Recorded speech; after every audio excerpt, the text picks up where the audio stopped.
Salut à tous, on se retrouve pour l'épisode 1298 du Zap Image. On commence aujourd'hui en ce 14 novembre avec quelques anniversaires. Tout d'abord, le champion du monde français Samuel Umtiti qui fête aujourd'hui ses 27 ans. Donc ne jamais oublier son sacrifice pour le pays lors de la Coupe du Monde. Une pensée pour son genou, parce qu'il avait annoncé quelques mois après la victoire des Bleus qu'il avait joué cette Coupe du Monde blessé à son genou.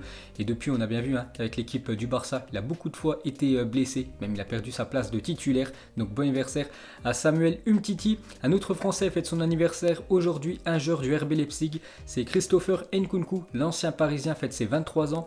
Il y a aussi l'ancien joueur du FC Barcelone, Thomas Vermaelen, le défenseur belge, lui fête ses 35 ans aujourd'hui. Le gardien suisse de l'équipe du Borussia Dortmund, Roman Bürki, qui fête aujourd'hui ses 30 ans. Et pour finir, c'est le Marocain Mazraoui, le défenseur droit de l'équipe de l'Ajax, lui qui fête ses 23 ans aujourd'hui. Donc on continue avec son équipe nationale cette fois-ci, le Maroc qui jouait hier soir contre l'équipe de la Centrafrique et victoire du Maroc 4-1. Donc en 33 minutes, il a marqué 2 buts et fait une passe décisive. Donc cette fois-ci, on parle de Hakim Ziyech qui est très bon depuis quelques semaines avec l'équipe de Chelsea et il confirme avec son pays du Maroc. Donc en 33 minutes, c'est un doublé pour lui, 31e et 33e. Donc un doublé en seulement 2 minutes pour Hakim Ziyech et une passe D. Donc un gros match hier du milieu offensif de Chelsea. On va parler d'un match complètement fou hier sur le continent africain. C'est entre le Nigeria et l'équipe de Sierra Leone. Donc alors qu'il menait 4-0 à la 29e minute, le Nigeria a finalement concédé le match nul 4 partout face à la Sierra Leone. Donc Osimhen a été buteur côté Nigeria. Donc il gagnait quand même 4-0 à la 29e minute et ils sont fait revenir à 4 partout parce que l'équipe visiteuse a inscrit le but égalisateur à la 86e minute. Et pour finir avec les matchs sur le continent africain, regardez sinon tous les autres résultats. On peut voir par exemple que le Mali s'est imposé 1-0 hier, que la Tunisie s'est imposée 1-0 hier contre la Tanzanie. Ensuite, cette fois-ci, on prend la direction de l'Amérique du Sud. Il y avait un beau match hier, Colombie contre l'Uruguay, et c'est l'Uruguay qui a écrasé cette équipe de la Colombie. 3-0 pour l'Uruguay. Un but de Cavani, un but de Luis Suarez sur penalty et un but de Nunez. Donc l'Uruguay s'impose largement face à la Colombie grâce à ses 3 attaquants. Donc les 3 attaquants ont tous marqué. On revient les gars sur Luis Suarez, donc avec 4 réalisations en 3 matchs. Suarez est l'actuel meilleur buteur de la zone Amérique du Sud. Donc félicitations à l'attaquant de l'Atlético Madrid. Et on peut voir que c'est toujours lui le meilleur buteur de l'histoire des qualifications sud-américaines. Donc Suarez 25 buts, donc il devance Messi 22 buts. Et l'ancienne légende de l'Argentine, Crespo, 19 buts. Ensuite, cette fois-ci, regardez les meilleurs buteurs sud-américains en sélection. Donc Suarez revient très fort sur Neymar parce que Suarez avec l'Uruguay c'est 63 buts. Neymar avec le Brésil 64 buts. On peut voir Messi 71 buts avec l'Argentine. Et bien sûr, ce record toujours détenu par la légende Pelé avec le Brésil, 77 buts en sélection. Ensuite, cette fois-ci, on va parler de la Seleção, l'équipe brésilienne qui jouait contre le Venezuela cette nuit. Et victoire des Brésiliens 1-0 seulement, mais victoire au bout. Et 3 points de plus pour le Brésil qui est très bien parti pour se qualifier pour la future Coupe du Monde. Donc un but de Roberto Firmino, l'attaquant de Liverpool. Donc Firmino lors de la qualification pour Qatar 2022, voilà, pour la prochaine Coupe du Monde. Donc à chaque fois il a été décisif, donc il compte 3 buts et une passe D en 3 matchs pour l'attaquant des Reds. Ensuite, pour continuer avec lui, donc avec le maillot du Brésil, toute compétition confondue, Roberto Firmino, c'est 48 matchs, 17 buts, c'est plutôt pas mal, quasiment un but tous les 2 matchs pour Firmino. Voilà, actuellement quand même compliqué sa situation du côté de Liverpool, mais il est décisif du côté de son pays. On continue avec le Brésil dans cette éliminatoire, donc 3 matchs, 3 victoires pour les Brésiliens, donc 9 sur 9 en nombre de points, 10 buts marqués, seulement 2 buts encaissés pour cette Seleção qui va se qualifier tranquillement pour la future Coupe du Monde. Et pour terminer avec le Brésil, on va parler de Tite, donc le sélectionneur, donc en charge de la Seleção. Ça fait déjà 51 matchs qu'il a cette équipe brésilienne, 37 victoires, 10 matchs nuls, 4 défaites, plus de 110 buts marqués et 19 buts encaissés. Donc en compétition officielle, c'est 20 victoires, 5 matchs nuls et une défaite. La seule défaite, c'était en 2018, le quart de finale de Coupe du Monde perdu contre l'équipe belge. Donc des très belles stats quand même pour le Brésil sous l'ère Tite. Et pour finir avec la zone Amérique du Sud, on peut voir le classement. Donc le Brésil, 9 points sur 9, devance l'Argentine et l'Équateur. N'oubliez pas, c'est les 4 premiers qui se qualifient directement pour la future Coupe du Monde. Et le 5e joue un match de barrage contre une équipe d'un autre continent. Ensuite, un petit coup d'œil au programme de la journée. Donc ce soir, il y a 3 matchs de Coupe d'Afrique des Nations. On peut voir que l'Égypte reçoit le Togo ce soir à 20 h. On peut voir aussi tous les matchs de Ligue des Nations. Il y a du très lourd ce soir. Donc par exemple, la Suisse reçoit l'équipe espagnole, l'Allemagne reçoit l'Ukraine et nous, on va parler bien évidemment du Portugal qui reçoit l'équipe de France. On peut voir que ça fait la une aujourd'hui du journal L'équipe, un air de finale, ce Portugal-France, de grosses équipes européennes. Donc l'équipe de France retrouve le Portugal avec laquelle elle n'avait pas pu se départager il y a un mois à Saint-Denis. Après le faux pas contre la Finlande, les Bleus savent que la qualification pour la phase finale se joue à Lisbonne. C'est une finale bien sûr ce soir. Donc si on regarde le classement de cette Ligue A, groupe 3, donc le Portugal 10 points, l'équipe de France 10 points. Donc ça va se jouer ce soir. Il ne reste plus que 3 matchs pour ces deux équipes. Donc après ils joueront contre la Croatie et la Suède. Donc victoire obligatoire de l'équipe de France parce que même s'il y a match nul les gars, par rapport à la différence de but, donc le Portugal est bien mieux que l'équipe de France. Donc victoire obligatoire soir des Français s'ils veulent aller en phase finale de la Ligue des Nations. On continue avec l'équipe du Portugal et c'est quand même du très très lourd le Portugal actuellement. Je les trouve vraiment très forts cette équipe portugaise et depuis la Coupe du Monde le Portugal est très solide.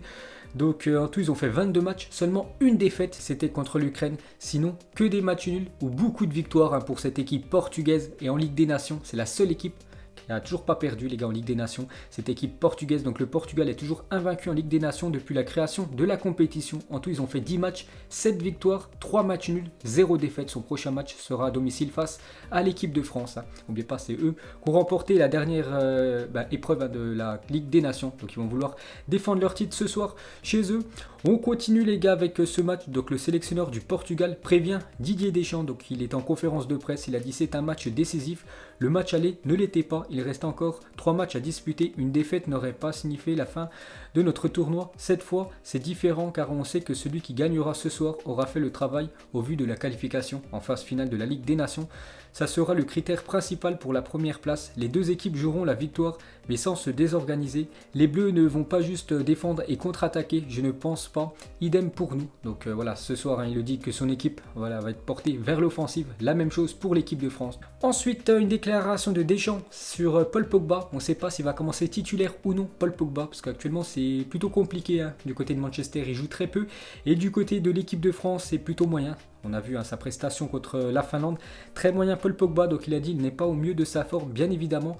Je le savais avant la Finlande, ce match devait lui servir pour retrouver des sensations. Il devait jouer 1 heure après ce qu'il s'est passé, c'est difficile de trouver du positif, parce qu'il a eu beaucoup de mal mercredi soir contre la Finlande, le milieu français. Ensuite, une autre info sur l'équipe de France, c'est Kylian Mbappé qui devrait être forfait pour le match face au Portugal d'après RMC. Donc c'est toujours pas officiel, mais déjà il y a de grandes chances que Kylian Mbappé ne commence pas la partie ce soir parce qu'il est blessé depuis pas mal de jours, donc peut-être il pourrait rentrer en cours de jeu mais rien de sûr. Donc regardez normalement la compo probable pour ce soir d'après le journal L'équipe. Donc on peut voir Hugo Lloris au but, donc Lucas Hernandez côté gauche à la place de Lucas Digne, donc Kimpembe, Varane, Pavard. Voilà la défense de l'équipe de France, c'est quasiment la défense lors de la Coupe du Monde à part Kimpembe qui remplace Umtiti. Donc en milieu de terrain, N'Golo Kanté avec Rabiot et Paul Pogba. Donc ça me fait peur un petit peu parce que je sais que le milieu du Portugal est très très fort avec Pogba et Rabiot actuellement ils sont pas au mieux, donc ça va être compliqué. Et devant les gars, Griezmann, Giroud et normalement Kingsley Coman côté gauche. Ensuite, direction l'Angleterre, on va parler du meilleur joueur du mois d'octobre en Première Ligue. Et sans surprise, c'est le Coréen Heung-min Son qui est élu joueur du mois d'octobre en Première Ligue. Félicitations à lui et c'est amplement mérité. Donc un petit rappel de ses stats. Donc il a joué 3 matchs, 4 buts et 2 passes D pour lui. Donc Heung-min Son a été élu joueur du mois d'octobre en PL. Donc félicitations à l'attaquant coréen. Et concernant le meilleur entraîneur pour ce mois d'octobre dans le championnat anglais, c'est l'entraîneur de Wolverhampton, Nuno Espirito Santo. Ensuite, on revient en France, on va parler du prochain match de Marseille qui devrait être reporté à une date ultérieure. Donc le match entre Marseille et Nice, prévu le 21 novembre prochain, va être reporté par la LFP en raison du nombre important de joueurs niçois testés positifs au Covid-19. Donc avec le report probable de Nice-Marseille, il faudra recaser 2 matchs en retard dans le calendrier déjà bien rempli de Marseille. Parce qu'oubliez pas que Marseille a déjà un match en retard contre l'équipe de Lens. Lens aussi, il y avait pas mal de cas Covid, donc du coup le match a été décalé. Et n'oubliez pas que l'équipe de Marseille, après la trêve internationale, donc à partir de la semaine prochaine, ils vont jouer quand même 10 matchs en 30 jours, donc ça va être quasiment un match tous les 3 jours pour l'équipe de Marseille. Et maintenant du coup il faut rajouter quand même 2 matchs en plus dans ce calendrier très chargé pour l'équipe phocéenne. Ensuite, une info transfert, donc Sergio Ramos doit tenir une conférence de presse lundi où il devrait annoncer sa décision de terminer sa carrière au Real Madrid, parce que depuis quelques jours jours, j'entends une rumeur, Sergio Ramos pourrait filer du côté du Paris Saint-Germain.